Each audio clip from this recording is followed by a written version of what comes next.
السلام علیکم ورحمۃ اللہ وبرکاتہ۔ الحمدللہ رب العالمین والصلاة والسلام علی رسولہ الکریم، اما بعد فاعوذ باللہ من الشیطان الرجیم، بسم اللہ الرحمن الرحیم۔ اللہ احق ان یستحییٰ منہ من الناس۔ محترم سامعین کرام، باتھ روم اور غسل خانے وغیرہ میں ننگے نہانا جائز ہے یا نہیں؟ تو امام بخاری رحمہ اللہ نے اپنی صحیح کتاب بخاری شریف کے اندر کتاب الغسل کے تحت ایک باب باندھا ہے کہ باتھ روم وغیرہ میں ننگے نہانا یہ جائز اور کپڑا پہن کر نہانا یہ افضل ہے۔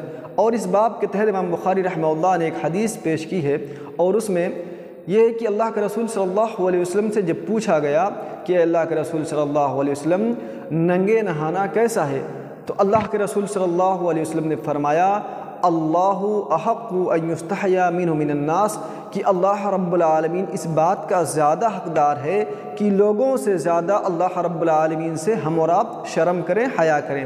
اس لیے ہم اور آپ باتھ روم اور غسل خانے وغیرہ میں ننگے نہ نہائیں۔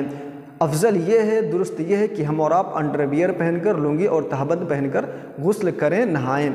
اگر آپ سے یہ سوال کیا جائے کہ آپ لوگوں کے سامنے ننگے نہائیں یا اپنے گھر والوں کے سامنے بغیر کپڑا پہنے نہائیں، تو کیا آپ نہائیں گے؟ آپ یہی جواب دیں گے کہ میں اپنے گھر والوں کے سامنے، میں لوگوں کے بیچ میں ننگے نہیں نہا سکتا ہوں، کیونکہ مجھے شرم محسوس ہوتی ہے، مجھے شرم آتی ہے اور میں حیادار انسان ہوں۔ تو ہم اور آپ ذرا یہ سوچیں کہ وہ اللہ رب العالمین جو باتھ روم اور غسل خانے کے اندر ہمارے ساتھ ہوتا ہے، ان اللہ معانا، تو کیا ہمیں اللہ رب العالمین سے شرم نہیں آنی چاہیے کہ جب اللہ رب العالمین ہمیں دیکھ رہا ہوتا ہے تو ہم ننگے نہائیں؟ اس لیے ہمیں اللہ رب العالمین سے شرم محسوس کرتے ہوئے غسل خانے میں اور باتھ روم وغیرہ میں ننگے نہیں نہانا چاہیے۔ کوئی لنگی پہن لیں یا ہمارے پاس انڈر ویئر پہن کر ہم غسل کریں اور نہائیں۔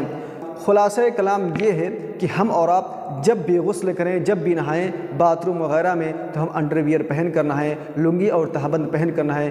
اگر ہمارے پاس کوئی مجبوری ہے تو ہم ننگے نہا سکتے ہیں، اس میں کوئی حرج کی بات نہیں ہے۔ اللہ سے دعا ہے کہ اللہ رب العالمین ہم تمام مومنین کو صحیح سمجھ کی توفیق عطا فرما۔ آمین۔